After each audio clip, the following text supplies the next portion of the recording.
Hello, second grade. Today we are going to learn about tints, tones, and shades, which are really exciting when you're doing art.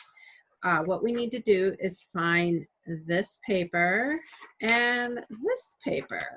And they look like they go in your sketchbook books, but because we're working in acrylic paint, I thought let's just make a copy of our sketchbooks and then we can actually glue these into our sketchbooks later. So there are extra copies of this for you to actually do your painting on. So what we need today is for sure our acrylic paints. White and black paint in this case are very important because every time we mix a color with white, you end up with a tint. So white and red together makes the tint of pink.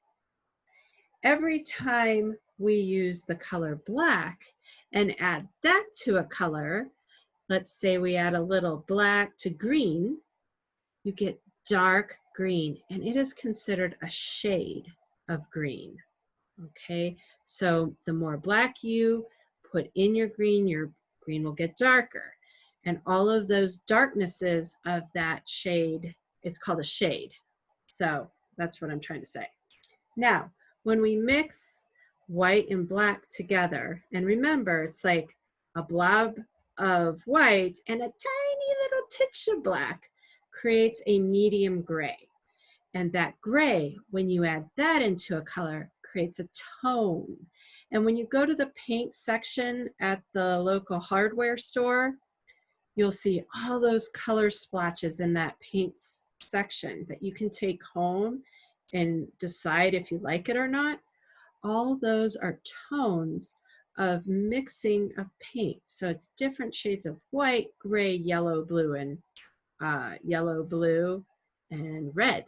So that's what goes into every one of those paint splotches. And most of them are actually called tones because they are a mixture of white and black or gray. So let's do some tints, tones, and shades. Let's visualize this amazing fun, and this will really up your game in paint mixing, okay? So I'm going to do red first. See, this is red. And we'll show you how to create this color study or this paint mixing study. So on my plate, I'm definitely going to put a blob of white and another blob of white and one blob of black, okay? And that is the basis of our paint mixing today. 2 blobs of white and a blob of black. And we're going to go with red first. So I am going to put a small blob of red right there, okay? So the first thing I'm going to do is I'm going to paint my red right here, okay? That looks great.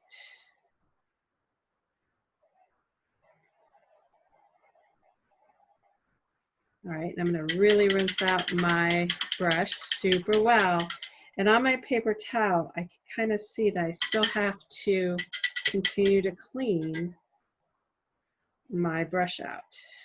There we go. It's super clean now. See, when I wipe it, I'm not getting any of that color. So I have my white here. What I need to do is just take a titch of black and make a gray pile of paint here. So I'm mixing up some gray. So it's a blob of white with a teeny bit of black. Makes this kind of medium gray color.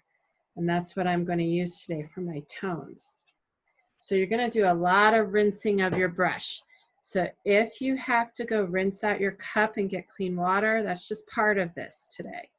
So I'm going to put gray right down here. So I painted that gray, okay? And then I'm going to put a dot of gray on my tone circle. And rinse, rinse, rinse, rinse, rinse. Okay, rinsey, rinse. And that cleaned up really great. And I'm going to take some white and put it down here in this white spot. And then I'm going to put some white from this spot up here and just dab it in there. Okay. And then rinse, rinse, rinse, rinse, wipe, wipe. I'm going to do the same with black. Now, black, super strong, right? Just a touch. If you do more than that, that shade blob or circle is going to turn black. That's how very powerful that black is.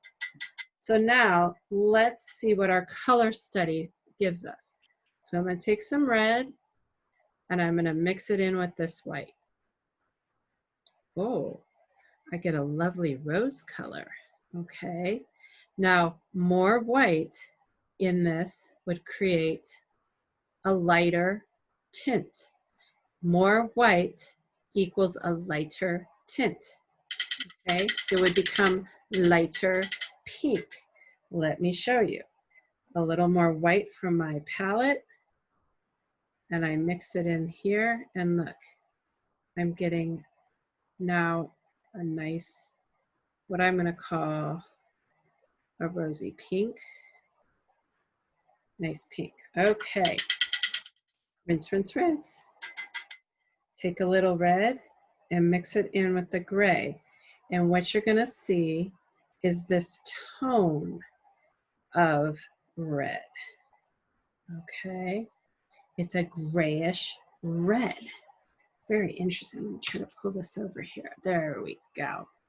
Rinse, rinse, rinse. And then I'm going to pull some red into this black. And I get a very deep, deep red color. Okay, almost, I mean, a maroon, really deep. The more black I take up here, look what happens. It turns black. So just a titch more black and it just took over. So watch out for black. He's a powerful, powerful guy, and he will cost you a lot of paint if you end up having to try to reach a color and you've used too much black.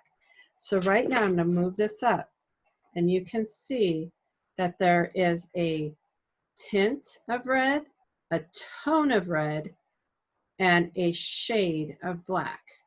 All right, let's do another one together. I'm going to set this first one aside. Let's try some more, okay? In this, you can do 4 more, okay? So today, I will show you one more, and then I want you to go ahead and practice with some other colors. So I think the color I'm going to use is yellow. Okay, so I'm going to use this real light yellow. And I'm going to stick a little tiny blob, whoop, onto my palette. Okay. And then I'm going to move that yellow up here. Okay, right up in here. So that's the color I'm starting with. All right. Now, whoop, nice and clean. I'm going to take my white and put it in here, and then I'm going to put a dab of white in this middle dot. Okay, so I'm showing that white plus yellow gives me this tint that I'll end up with. All right, and that is how you create a color study or build a palette.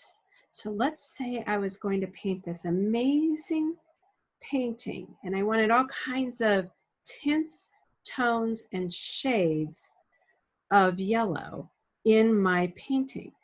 This is how I would build that on my palette. Okay, and it would help me separate some of this. Okay, so let's see what we get here in our tint, tones, and shades. We'll take a glob of yellow and mix it in. Ooh, I get this wonderful light, happy yellow right there. Oh, that looks lovely. Rinse, rinse, rinse. Get a glob of yellow and mix it with the gray. And I get color weird. That's what I think that looks like. I don't know where I would use that color. A grayish yellow is quite interesting. And then I'm going to get lava yellow and mix it with that black. And I get a very dark yellow. Okay. And that is showing you that we have a tint, a tone, and a shade of our colors. What I'd like you to do is do a color study in the rest of these sections. And then I would love to see how this all turned out for you. So please share that on Seesaw with Mrs. Durst. Take care. Bye-bye.